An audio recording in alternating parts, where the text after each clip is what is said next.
you kidding me? They're not going to let us do that?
It's an adventure, it's an occurrence with no deterrence. Patience is key even though it feels urgent. Do you have the strength to sit with each moment? Identify your place in the scheme and then own it. Zoom out and see the overall picture. Take the thoughts with ya, use pen to draft scripture. In the folds of time, the annals remind of the missteps that crumble kingdoms, and we'll find amidst the ruin, strands of grass now brewing, displaying that the birth of an era had been looming. The new information breeds some new energy, a positive vibe that is available plentifully. What will you do with it? Be a true cynic, or will your legacy show that you grew with it? Take the path that leads to more light, don't miss out.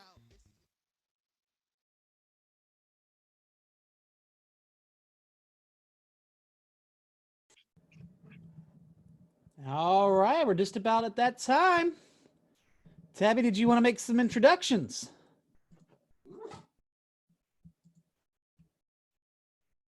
I'm seeing a nod. Yes, I would love to.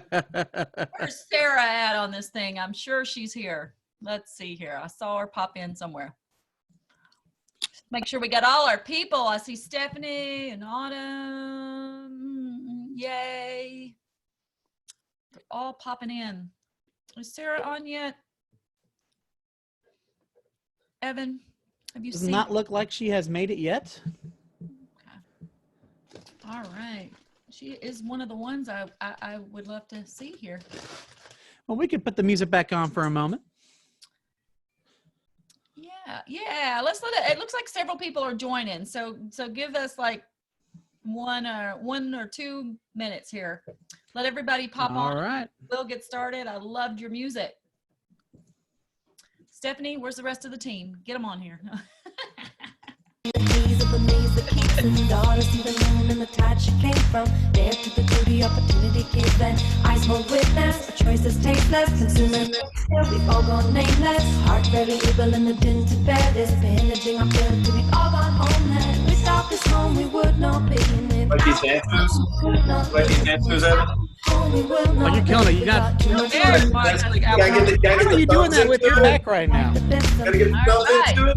I got a prop to help me. The opportunity given comes as fire in the dark. There's a beat, heart beating on the mark. Oh, there's JD. Getting there, Stephanie. Autumn, I see them. They're coming. Shadow shift and watch it fall away. Evan, you know what we gotta do? We gotta start featuring some of our own people. Sure. Like, forget all this. We got our own playlist, the KW National playlist. I mean, if we got a rock star on here already, I see it. I call you out as you about to take a cup, about to take a sip of that Starbucks. I see you, Liza. Here we go. I was like, I don't even know if I'm really supposed to be on this. Yeah. Well, here we go, right here. This is KW's own Doug Allen. Oh, yes, it is. That's what I'm talking about. Take That's me what I'm back talking in the about. back roads, getting lost in the cornrows, swinging on a front porch swing, doing just about anything, walking down a dirt road, head to swimming hole. Right. Evan, do we have everybody? We are still waiting on Sarah. Come on, We're just waiting in a couple more. We're gathered up. I know Josh is Been there, Stop. been a long time. Since my 17th What up, year, Bob? it's been a long way. back to my home. Business And a mode big right change. now. Yeah. Okay. We've got Autumn and Stephanie and JD and Nick. I guess that's enough, right? They're the important people making things happen. Wouldn't you say, Marcus? I like Evan's background. That's all I know. That's a good-looking man behind Evan right there. That's a solid-looking guy. The more you cover up, the better it looks. That's what. All right, yeah, let's jump in. Yeah, let's get going. We've got the most important people, Autumn and Nick and Stephanie and JD. They're all here. I see them all. So, right, Stephanie? We don't need anybody else. On a call. Yeah. So, Yeah, let's go on in a minute. let's get going. It's you guys we really wanted to talk to today anyway, right? We often say that the people behind the man, and you guys are the people. So we appreciate the opportunity for you guys to share some insight with us today and really talk about your business and what's going on in y'all's world. So Marcus, did you want to kick anything off or go with it? Yeah, I think for sure. And we sent the list of questions, and we just sent those a little bit ago, guys. So we're going to be a little off the cuff. And honestly, these kind of sessions, I like to be off the cuff because it's just you being raw and real. Yeah. I don't really like the scripted version of answers. So because that way, realtor or the agents out there can hear you, right? And we're not here to talk about just the successes and the highs and everything. Get real, right? Get real, get right, and that's how we're doing it in a shifting market. So one, thank you very much for being here and pouring into other agents. Number two, congrats on all the success so far this year. I've met with a couple of you one-on-one, and it's awesome to see growth, whether it's an individual, somebody on a team, whatever it may be. Growth is growth, and I love that. So I'm going to kick it off actually with our first question. What are you doing that's making the biggest difference right now? In your world, and I will let whoever wants to speak first speak, or I'll call you out, whatever it is. It's not going to be JD because he's walking away. Yeah, we just lost. The one question killed him. He's out. Yeah. So it's either Nick or Stephanie. We're going for it. I would Or say Autumn. Stephanie, Autumn can right? go. Let's Nick, Stephanie, or Autumn. Why don't we lead with you, Autumn? Let's do that. The biggest thing that I'm doing that's making a difference. That's making the biggest difference right now in being successful versus, I don't know what's going on. The sky's falling, all that. I just have really been phone fearless and, doing the Hashtag. I've been calling them my care, concern, and common sense calls. There's everybody's got big questions about what's going on out there. And first the call starts with, how are you? How are you doing? And sometimes we don't even get any further than that. How are you and how are you doing? And then we spend 20 minutes talking about that concern. Is there anything that I can do? What do you need? I've delivered toilet paper. I've delivered Lysol. I've delivered hand sanitizer to sellers and friends who don't have it. Porch pickups have been a big thing, dropping stuff off for people. And then common sense. You guys know this is not forever, right? I know it looks bleak right now, but there is a pathway out of this, and the only way is through. So what can I do to help get you through? Do you guys need some relevant market information? Are you completely out of the market? If not, why not? And if so, why so? Just asking a lot of questions without being too probing, because some people just don't want to talk about what's going on for them, and others do. I love the way that you put that. This will not last, and there's only one way through, and that's one way through it, and that's to go through it, not just be passive and everything of that nature. Who's up next, Tabby? Let me ask the same question, different person. You pick.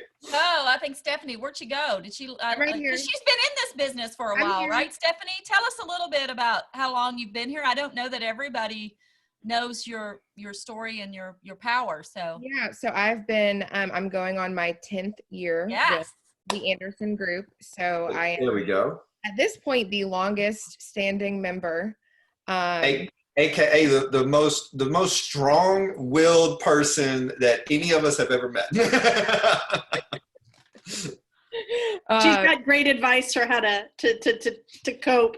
She's a go-to for that.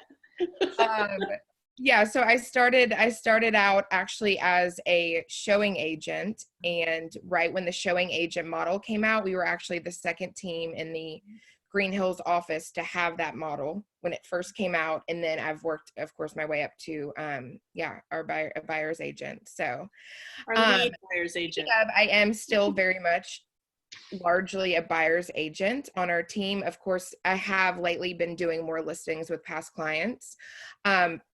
Listings are not my forte. I mean, I'll definitely admit I do not feel like I'm as good working listings as I am with buyers, just in terms of experience. But going back to your question, Marcus, and kind of along the lines of Autumn's Phone Fearless, is I've really been having to push myself outside my comfort zone lately and talk to more sellers, because right now, inventory is very, very low, and I'm not really getting, too far with a lot of my buyers right now. So I've really had to make a shift in a transition to really focusing on more seller calls. And it's been a challenge to me, but it's been a good challenge. So I'm gonna put you on the spot a little bit. All right, we're not gonna necessarily do a role play. However, I'm gonna hit you with something. You call in sellers, and it's still a little bit new to you, right? So there maybe the scripts aren't as strong as your buyers, because it sounds like buyers is, oh man, all day, every day, right? So when somebody says, I'm scared to sell in a time like this, what do you typically say to them? So, a lot of it too, I go into some of the what we've all been doing and talking about with how we're making people feel more comfortable with showings, right? I start talking about how our business has changed and how we've adjusted. Again, I've been doing this for a long time. This is something that none of us have ever been through before. We're kind of learning as we go and rolling with the punches, but these are the things that we've already put in place to make the sellers that I'm currently working with more comfortable. That's usually a pretty easy conversation. I'm having a lot of conversations with for sale by owners too, and they're actually a lot more open than I thought to having me come over initially, right? To either preview if I have a buyer or just to initially look. They're comfortable with me, one person. I think it's right. Just a thought of having, tons of people over. But the idea is obviously to price it aggressively, have it open for a weekend, and be under contract. Love that. Okay, awesome. And Nick, I'm gonna come to you on this one. What advice would you give an agent who's hesitant to call people regarding real estate right now? For me right now, lately the calls aren't initially geared towards real estate. It's going back to what Autumn said, it's that care, compassion, and common sense, and it ends up turning into real estate. Questions like, hey, how's the market? How you doing? How's business? So it turns into that eventually, and well, and I'm helped a lot. And I'm going to interrupt you for just a second. So when it turns that way, and when they ask that question, how do you purposefully guide them down a road to actually discover, to ask, are they looking to sell, or do they have somebody who's looking to sell? How do you guide that conversation? Because I think a lot of agents right now, they're so fearful of coming off, for lack of a better term, salesy, right? So even if when it turns real estate, how do you stay cognizant to, I'm going to respect the emotions of today's time while also delivering business? Right. And it helps, if you're a good conversationalist and knowing your scripts and kind of knowing when to interject those questions. Because if you can keep it as a conversation versus, hey, you ready to sell your house? Because it'll turn into them saying, well, we've been thinking about doing it. Okay, well, not, really it's a great time because the inventory's low, and the buyers that are out there are more serious with some of the lending changes, and, they are real buyers that are not just out looking, so, it turns it into, where you can, pitch it as more, this is a great time. Prices are still good here. It's just ready to, time to get it going. So. All right, perfect. And I'm going to ask the same question, JD. First and foremost, what kind of pup you got in the background, man? I got to know. Oh, yeah, that's Frank. He's a little bulldog.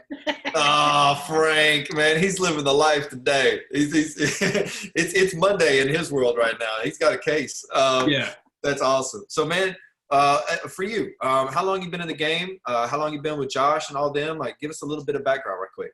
Yeah, so started with Josh right out the gate. So I'm in year 3, coming up on 4 now. Nice. Mhm. That's awesome, man. Very cool. And so you've talked to a lot of customers, right? You've been through the grind. You've been mainly for the last 3 or 4 years, we've been doing this, right? As far as the market. So what kind of things are you seeing as far as if somebody's hesitant, how are you staying diligent with your calls? Yeah, I think, the biggest thing for me is I'm definitely like the more stoic type that I'm not really watching the news. I'm trying to keep as much information so that I am aware of what's going on, but I'm really not getting like caught up in stuff. And I know that that's my personality, and I'm just trying to bring like a really calming personality to my clients. And so if they want to take it super duper seriously and do rubber gloves and a mask and tons of hand sanitizer and all that kind of stuff, I'm flexible. We can totally do that. If they are on the other side of the spectrum and don't care at all, then we can do that too.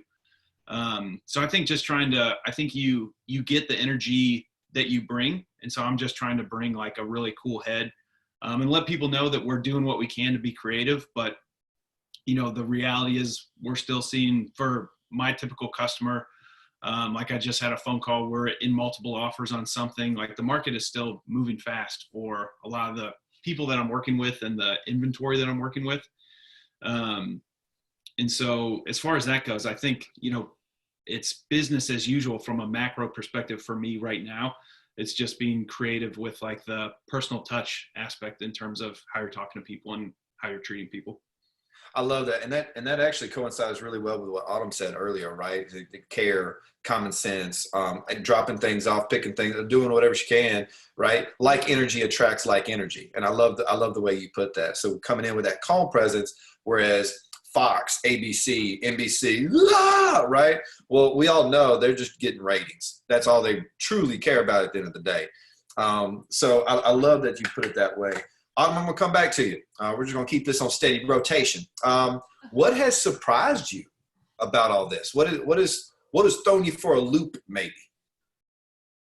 Gosh, I would guess it would have to be how little actually changed. Like I was expecting to be able to, oh, great, there's going to be all these people who are going to back right out, and then all these buyers that I have, we're going to push to the forward. I wrote an offer during the past 45 days where there were 10 offers on that little house. And we came this close, and the seller's agent told me that it really only came down to the letters that we had written, and that they just saw themselves in that other couple. They looked like, like attracts like. And can we stay in touch? Because we really loved your buyer too. We hated to tell her no. And I was just like, I couldn't believe it because we had made such a strong offer. So I guess if there was one thing that really threw me for a loop is just how strong the market really stayed. And while I had the same kind of like, everybody's really, oh no, what's going to happen? I'm uncertain. Seeing that really kind of calmed me down a little bit at first and let me know that it was okay to just keep moving forward like nothing had changed, even though I knew it had. And that was a really big takeaway for me in the first little bit. And like Stephanie, it helped. What else surprised me? How many of the sellers that I had on the fence that heard my personal stories of how strong the market really was, how limited the inventory is. If you were serious about it this spring, we have ways to make sure that we're going to do it as safely as we can. If you have to sell, let's sell. I'm getting some of those folks off the fence. I love that. And what I also heard you say was you were sending out information constantly to let them know what was going on in the market, right? Oh, yeah. Both conversations, probably social media, y'all's obvious marketing, everything, right? So they've got to hear it. They've got to hear it from you, right? Or they're going to call somebody else. So we definitely want to avoid that. I'm going to send the same question because, Stephanie, I'm going to come back to you. I like my next question for you at a really high level. Nick, what surprised you, buddy? For me, it just, obviously, everyone being home, how easy it is to get people on the phone now. I mean, Yeah. I mean, it's like they're bored or something. Instead right? of dialing 100 times to get 25 people on the phone, you're dialing 50 times and you're getting 30 people on the phone. I mean, the difference in the conversations that I've had, and a lot of them are out of state. So, I've got people in California and Illinois and New York, that I've been talking to, and just to hear what's going on in their area. My conversations are not 10-minute conversations anymore. I mean, I'm probably averaging 30 to 40-minute phone calls with these people. So it's, it's a relationship building call versus more of a, hey, let's go, when you coming in town, so. And what's cool about that is that, the perfect model is you're on the phone for 5 to 7 minutes, right? That's the perfect, boom, lead gen, high level, right? What you're doing right now, though, is with those longer conversations, you're developing a true relationship that's going to last, and it's going to stay with you for a long time throughout your career. I love that. And when you don't have to hit as many voicemails, it's okay to have those longer conversations because you got one queued up right after. So that's awesome, man. I love that. I love that. All right, Stephanie, here's a big one for you. How do you set goals and stay true to them? How do I set goals? Honestly, I look, at this point, again, after setting goals and doing this year over year, I have a pretty good idea of what I guess my capacity, what I can handle now, while still providing good customer service, versus what and I say now that I'm married, I have a toddler, I'm pregnant again, versus when I first got into the business and I was single and working like 60 to 80 hours a week and I was just hustling like a mad person. So I've learned, I guess, again, my capacity without falling short of customer service. And that's usually how I back into my goals that I set for myself each month, which of course turns into my annual goals. And honestly, true confession, I probably should look at them more often than I do. Okay. I'm really in the mindset of if I just keep putting my head down and doing the work that I know needs to be done, like the calls and the lead gen and the follow-up, then the goals kind of just come, like they happen. I meet them without even really trying, as long as I'm sticking true to what I should be as far as lead generation goes. So once you set the goal, you map out the journey, and then you put your head down towards that journey. And I'll check in. Again, I think this year I've been more aware of my goals than ever because I do plan on taking a 3-month maternity leave. So I know I have to, I've been really strict on myself, hitting my goals, at least a lot more in past years. So I would say I look at them probably, maybe once a month even to see where I'm at, check in. So I would imagine that Josh is only going to require you to do 6 hours of lead gen on maternity leave. Is that right? Right. Per day. All right. So JD, man, same question for you. How do you set goals, and then how do you stay in relationship with them?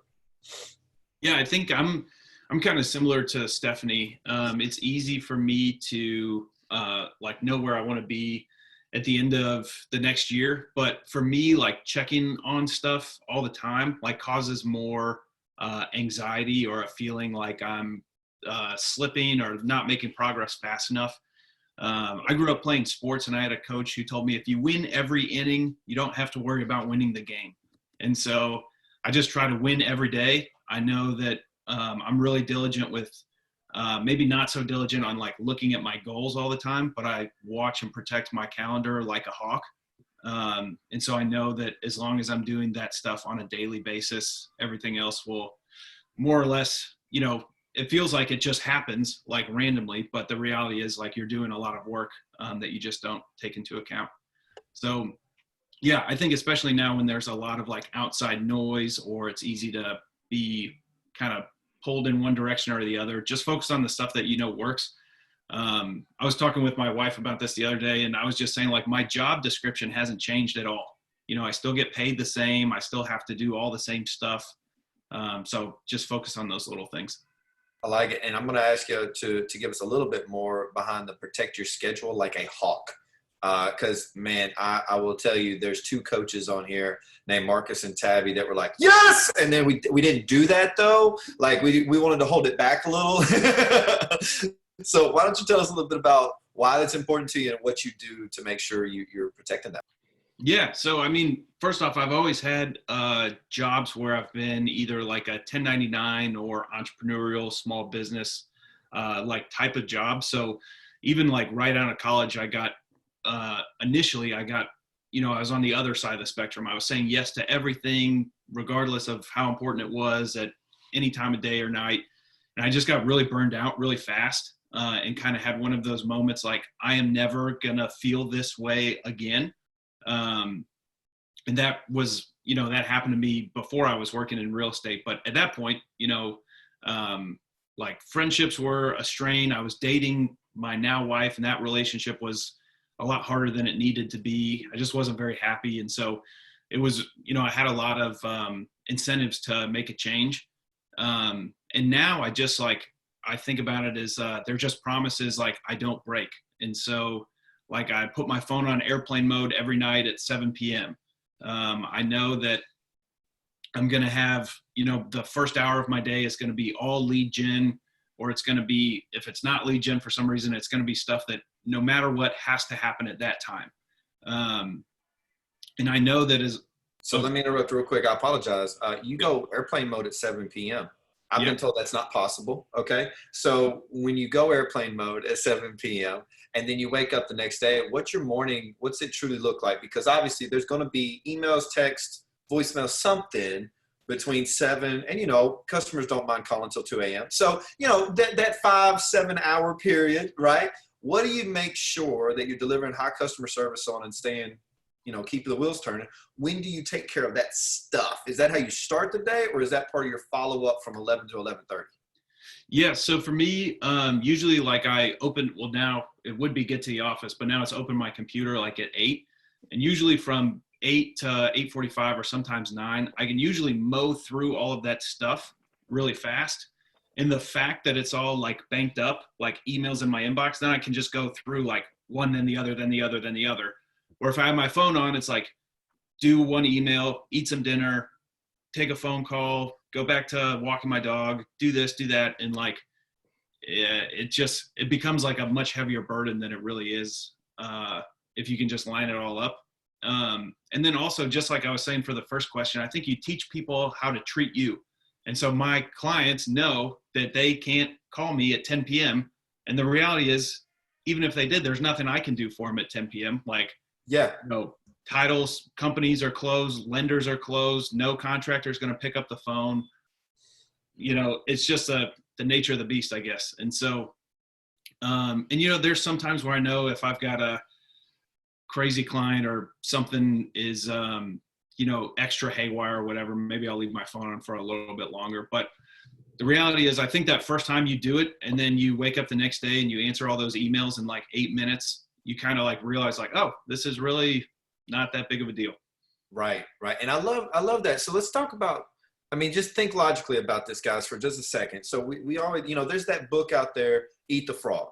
And that's cool, right? And that's your biggest thing, like knock that out first. And I get that. However, what if there's not this frog to take care of, this big monumental thing?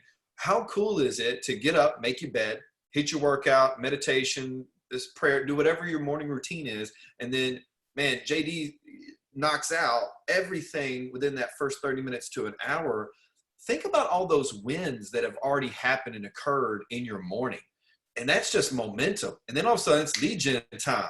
Ooh, they want to hear from me. And I'm going to get some more. And like, you've created this positive energy around the start of your day. I love that, JD. Man, thank you for sharing. That's killer.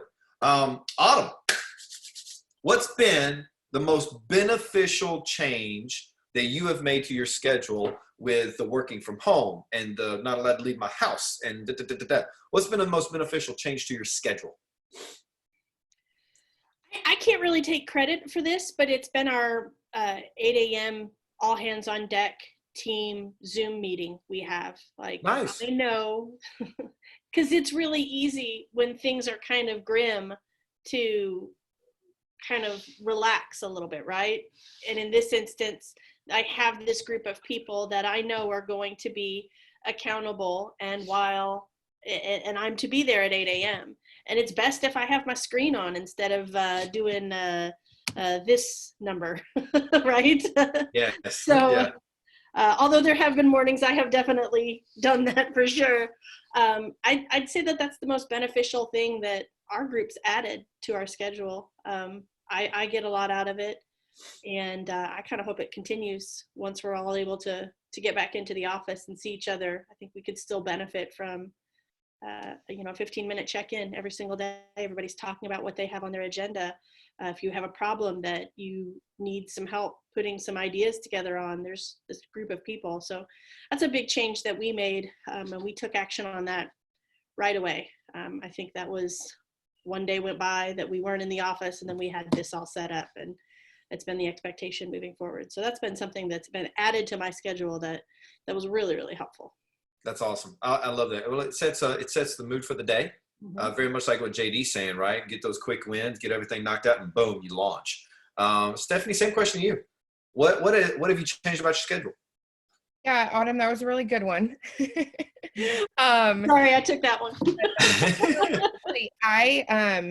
Again, it's easy. It just when you feel like, oh, I've been doing this so long, I've heard it all before, right? I feel like something I've probably fallen away from the past even year or so has been like any kind of like training or like kind of continued learning or things like that. And I've been, I would say definitely weekly, if not, 2 to 3 times a week, I'm getting on different like Zoom calls with other Keller Williams agents like across the nation or other teams we're talking to.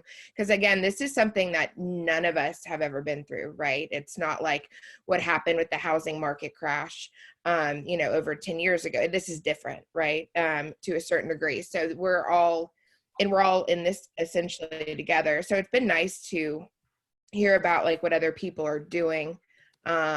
And yeah, just kind of come together and masterminding like I haven't, I feel like I haven't in a long time.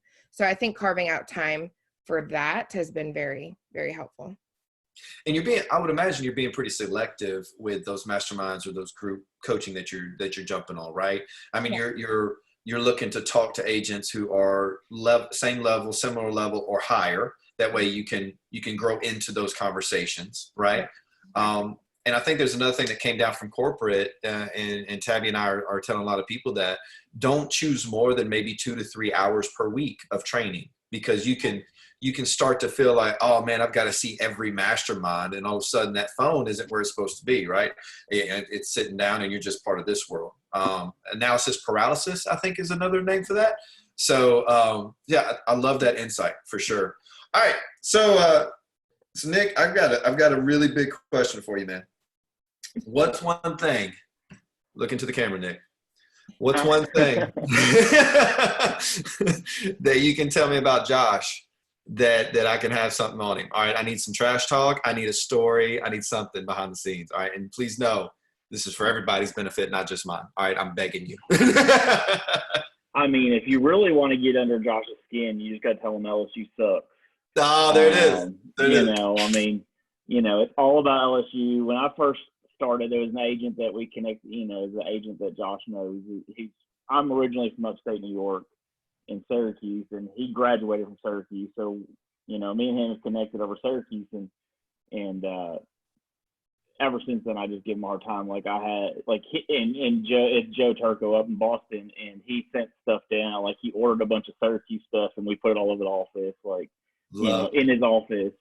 And, I changed out his license plate cover to Syracuse, orange license plate cover. And he can't handle it. So that's the kind anytime of something comes up, about football, oh, LSU's the greatest. Here it comes. And now I know the next prank I'm going to pull. I appreciate that, man. Thank you. JD, what's your favorite thing about real estate, about your job, about your career, about what you get from this industry versus anywhere else? Because I think sometimes we get into this mode where we're game planning so much, and then we don't take the few minutes to appreciate what we actually have. So what do you like most? What do you love about this? Yeah, I think for me, the thing that I love about real estate, when I first started talking to Josh about working together, I didn't know a thing about real estate. I wasn't interested in architecture or design or any of that kind of stuff. My background, like I mentioned, is in small business and startups. And so I was really tired of trying to figure out how to number one, like forge the path. What is my job or my company going to be, and try to make money at the same time. For real estate agents, you know, there's lots of different things you can do with real estate agents or with a real estate, like as a real estate agent, but the path is pretty simple. It's really just like how fast or hard do you want to run down it? And so I know that, you know, it's easy to do like the analysis paralysis thing, like you mentioned, or try to go in a bunch of different ways at once. But really it just comes to like lead gen, negotiate contracts, provide great customer service. That's pretty much it. And so I really like that part. I love the independent nature, but there's still like some great mentorship or like a backbone that's available. So, you know, you're never going to get too far off the reservation as long as you're careful. But I really like I like the competitive aspect of it. I like being able to steer my own ship to a certain degree. It's been a great blend for me so far. That's awesome. Autumn, same question for you. Because you just, you're newer, I'm not saying brand new, newer to real estate. So you've been in different sales industries, you've done different things. What do you love?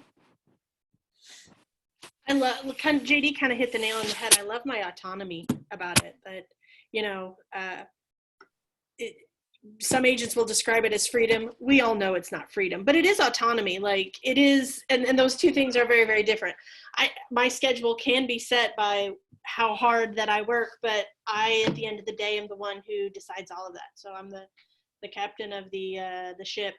And I do love that about it. I love the relationships that have come out of it. I've met some really amazing people that are now parts of my life that are happy to hear from me when I call, the past clients that I have. And that's a really sweet, a sweet way to feel about your work. And I've said this before and I'll say it again. I absolutely love the look on a client's face when they're standing in the house that they know that they want to call home, and that you can just kind of see it all over their face. It's a very special, they really don't want to show you how they feel, but you can just kind of read it all over in this like tight little smile that they have. You know, you're standing in the one, and it's a great feeling to be around. And that's one of the things I love most about it.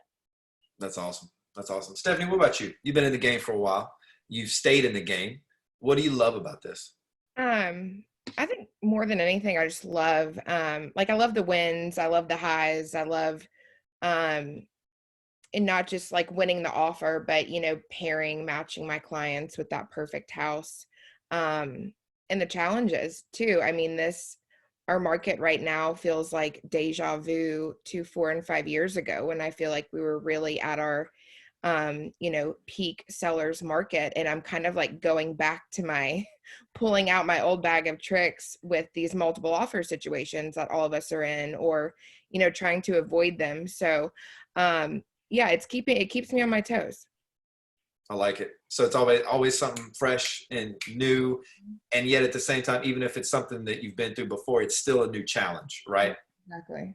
I love that. And Nick, I'm going to come to you again. All right. Last one for you. What do you love most, man? Well, you kind of hit it. You know, every day is a new day, you know, with real estate. Every day is a challenge, and every day is a learning experience. And, you know, no deal's the same. And that's kind of what I've loved about it is, you know, you can go in and do the same thing, but in the end, there's something different about every single one, whether it's the person or the way the transaction went down, a home inspection, stuff you've never seen, you know. So I take it as I learn something new on every transaction, you know, and even if it's a little thing. And it's that's probably been my favorite part. I've been in the business for a while, about 14 years, and I've done everything from sitting in a model home to working on a very large real estate team to now one that's more like almost like a family. So, you know, I've experienced a little bit of everything. So, and I love it. I mean, I wouldn't change it. So,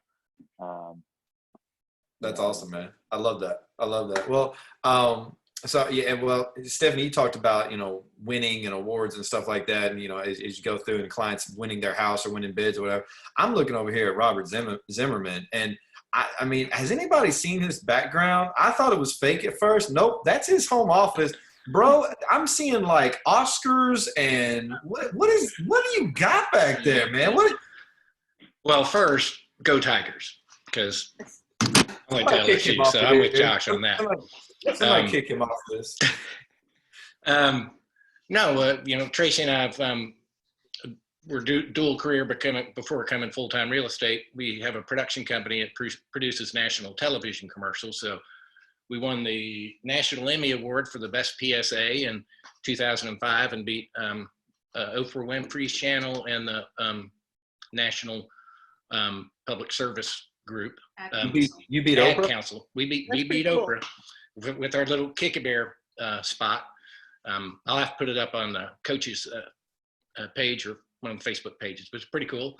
And then for our clients, we've won many, regional and, national awards. But well, I got to ask about one award in particular. It's not on that top shelf. It's on the second shelf. It's the most impressive one to me. What's that? What's that purple one? What's that one? Oh, what's my that bold. What? So, Bold graduation? Okay. Yeah, well, the first week I started, we were in a power up with Miss Tabby, and she said, and I was popping off. I'm not shy, and I'm a big talker anyway. And she's like, you need to go take bold. And I'm like, bold? What's that? So, I'm like, okay, if you're the coach, tell me where to go. And I did, and it was about 3 weeks into bold, total newbie. And Tracy set up her first for sale by owner appointment, and we got it. We went in and got to the table, and it was like, oh, wait a minute. This is like Rob Daniels says, I'm at the kitchen table.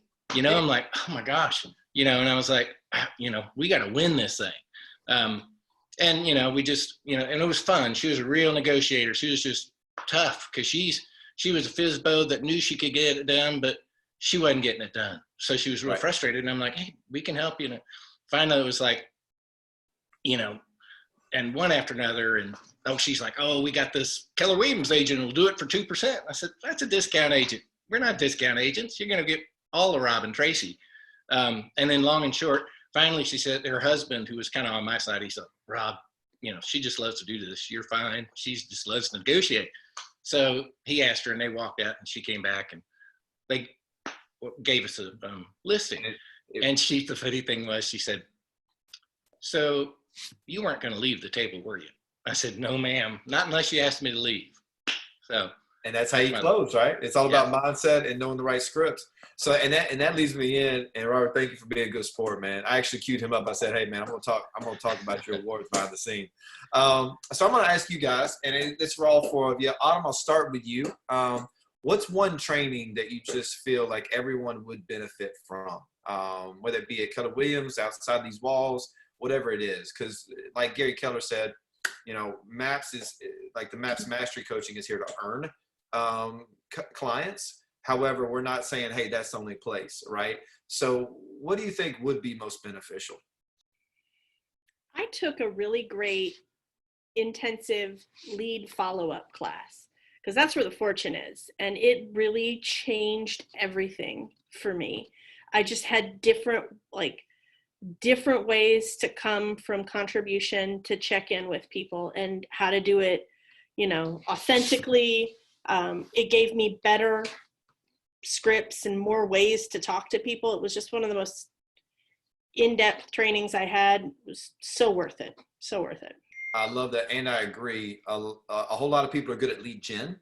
However, very few are good at lead follow-up and really pursue that and master that. I love that because you're right. The gold is there. Nick, I'm gonna come to you. With the training that you think is most beneficial for most agents, no matter where they are in their career. I mean, no matter where they are, it's hard because, still, as far as Keller Williams stuff, I'm still new to Keller Williams. I came from a RE/MAX franchise before. So, but for me, I'm a hands-on person, and, I love learning about different construction techniques and stuff. So I think it helps a lot too, as far as, and I teach a lot of classes, or I've taught them on new construction in the process of building, done, on-site tours with people on stuff behind the walls, so you can see and understand, especially for like home inspections, negotiating home inspections, and what stuff is. It just kind of teaches you like the anatomy of a house. It's a little different than just like your standard, sales stuff. That's all important too, but it kind of just gives you a little background on you know, construction processes. So. Well, I think it's an avenue that not a lot of people venture into, maybe because they're just intimidated. They just don't know about it, whatever. Mm-hmm. I'll tell you, new construction, especially the builders that are out there who do a good job, you can get some really good deals out there, not only for your clients, also you. I mean, I'll share a personal story. In this last week, we put 2 new construction under contract. The builder's offering 6%. Yeah. That sounds wonderful to me, right? Give me a little 2-for-1 special. JD, what about you, man? What's the number one training that you think everybody could benefit from? Yeah, I think I'm a big fan. And Marcus, you said it before. I think like try to do like maybe between 1 and 3 hours a week of training. I think it's really like KW offers a lot of options, which is really good. But I think do like one thing and be all in on whatever that thing is. I took Bold when I was like brand new, probably like maybe a little bit too new. But I liked that it was so intensive. Like it wasn't just like a 1 hour thing that I was maybe gonna like pay attention for half of it and then kind of like do email for the rest. And it was such a time commitment. Like I live in Nashville and it was down in like Spring Hill or Columbia. So it was a whole day. So if I was gonna accomplish my regular work goals on top of going to Bold, I was gonna have to be really dialed in for the rest of the week. And like putting me behind the 8 ball a little bit, just kind of like raised the ante and helped me buy into it a little bit more. And that was just I just kind of like fell into that, I guess. So the content was great, but I think the idea of just being like super dialed into one thing, opposed to like, you know, an hour of contracts, an hour of COVID-19, an hour of new construction or whatever it's going to be, I think just try to get really plugged into like one thing. I like that because then you're very purposeful, and something like Bold encompasses the true vision of growing your business through best practices, right? And like you just said, man, it was such a time commitment. That's why we're so excited about Bold Pivot right now. It's from your house, 2 hours, twice a week. Okay. Right. So that's really cool. I love that insight, man. And when you went through, let me ask this, when you went through that and you were purposeful with that, and Autumn, I'm going to ask you the same question after you did that class. What do you recall what it did for your business? For me, I'm trying to remember. It was a while back. I think the most exciting part to me was just realizing, like, seeing how many other people were having success who were in my shoes. Like, I think I was like less than 6 months in the business at the time and kind of doing that, like drinking out of a fire hose type of thing. And I'm the type of person who, like, I look around the rest of the room and I'm like, oh, if these people can do it, then like I for sure can do at least that and more. So I think it's just like kind of the people you surround yourself with. It makes it exciting, and especially being so new, it was a good time for me to just like really bite into something and run hard on it. Awesome. Autumn, what about you? I guess that class really just helped me stop overcomplicating it in a way. Like, I was really trying to make it more complicated than it was. And so when I stopped doing that, things just sort of exploded for me. I no longer started planting weeds in my garden, but instead planting bulbs, because I could then identify, okay, that's a weed, we'll pluck that, and it left more room for beautiful flowers. That was, I noticed the increase in not just my productivity, but my mindset almost immediately. Oh, I like that. But I was just like, this is not easy, but it's simple. Yeah, well, that's what they say, right? Success is simple, not easy. So I love that. And mindset is always the first thing that's going to change anything in your business. So I love, man, Autumn, you're batting 1,000 today. Thank you so much. All right. Stephanie, I'm going to ask you the same question. And this is going to be our final question. So guys, I'm going to open it up. We've got about 14 minutes left in our schedule. Any questions that you have, either get ready to say them out loud to the team, or go ahead, hit that chat button and throw it in there, and I'll queue it up for the team. Okay. Whatever you'd like to ask. We got about 10 more minutes of questions for these guys. And again, thank you all. Stephanie, what would you say as far as training? Well, I am a Bold believer.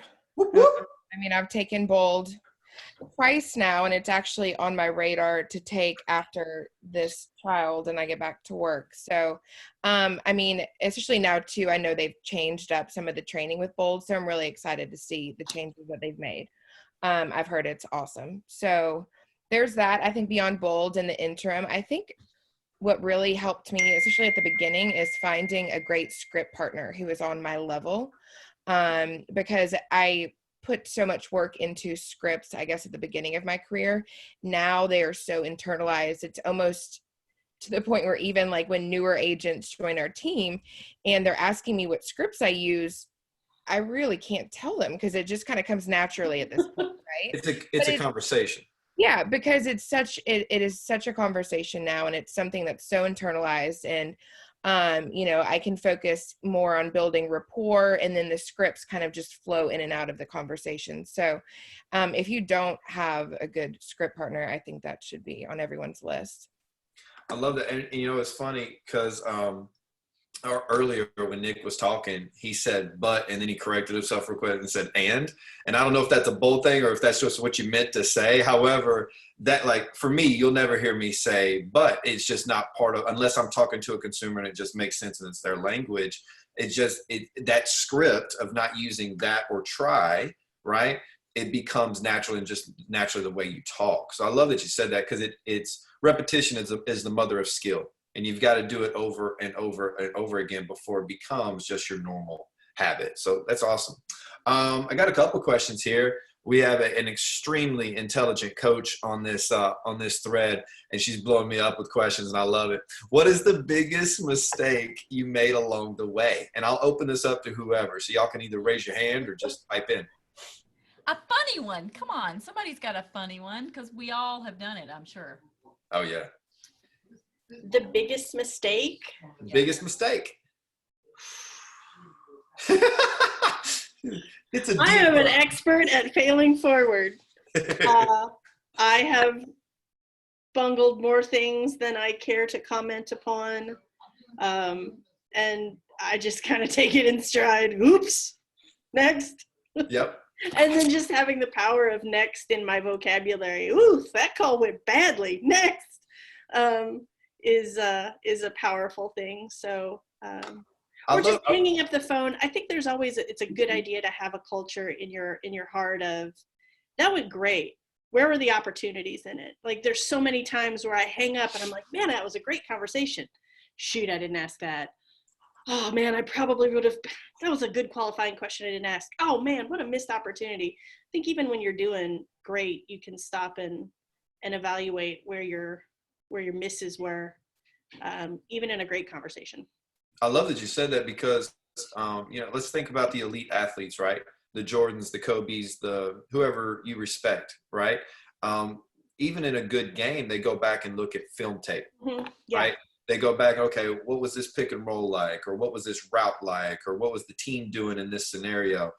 Even when a win, like how can we become better? And I love that, because that's our film. That's our gameplay. And going back and analyzing that, that's awesome. That's awesome. If you were to start over having the knowledge that you have now, what would you do differently, if anything? And this is open to everybody.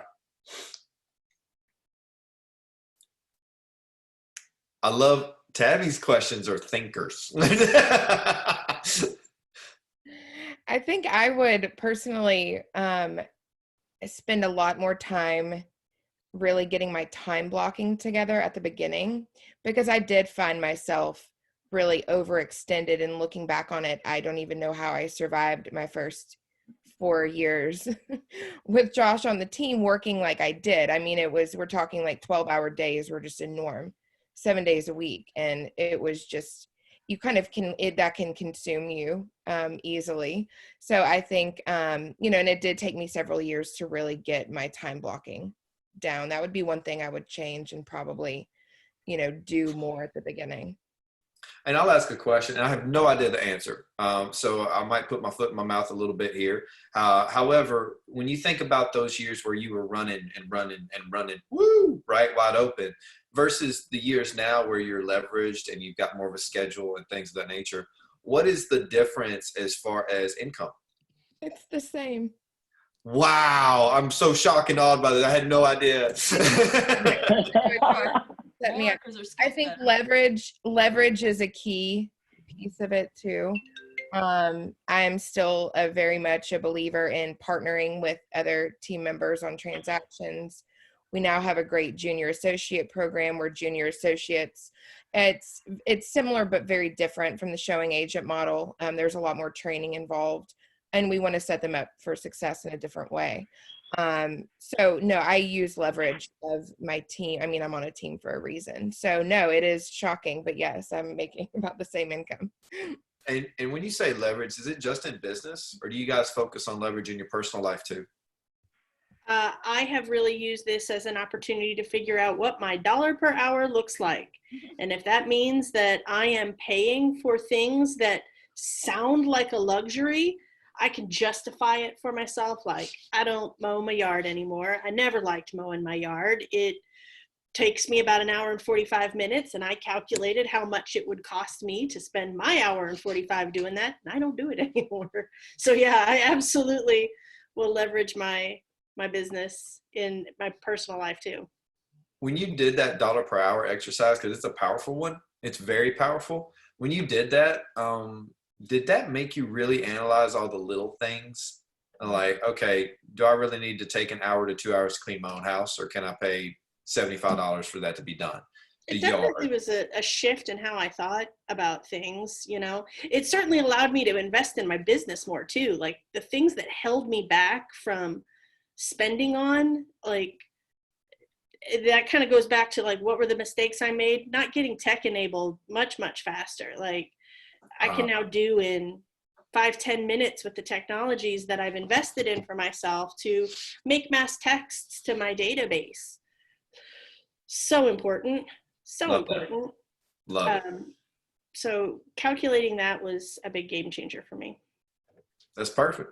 Well, guys, we got about 5 more minutes. I'm going to give 30 seconds. Anybody that's got a question for these guys, unmute yourself and then send it up to them.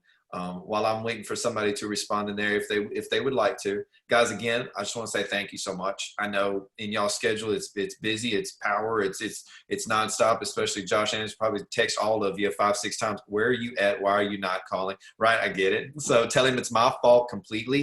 And if he wants to arm wrestle, we can. All right, I'll get y'all out of it. So, do y'all have anything as far as parting that was not covered today that you think would be extremely important?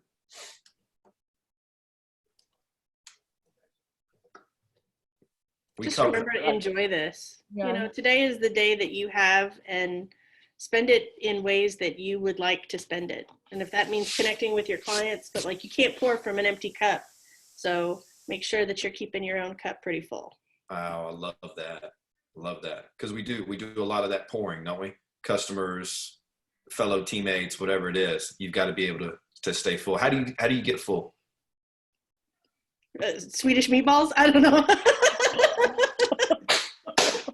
I was told this past week. Oh, wait, that was a really, really literal answer, wasn't it? Yeah.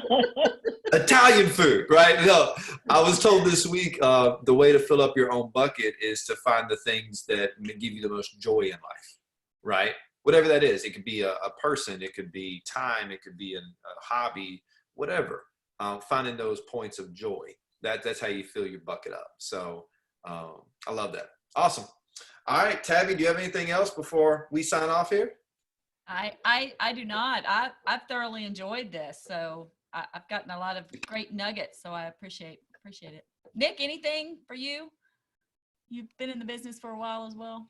For me, I mean, you know, like I said, coming from sitting in a model home to doing, you know, general estate now, I mean, you know, my biggest thing to not give up is, you know, the first one is don't be afraid to answer no. You know, the builder I used to work for used to always tell me, goes, I'm not going to eat you. So, you know, I mean, it doesn't matter what it is. You can ask a question. There's no stupid questions in life, you know. So, and I'll tell it to clients all the time. You know, the answer is always no unless you ask. So, you know, and then, you know, always make time for your family.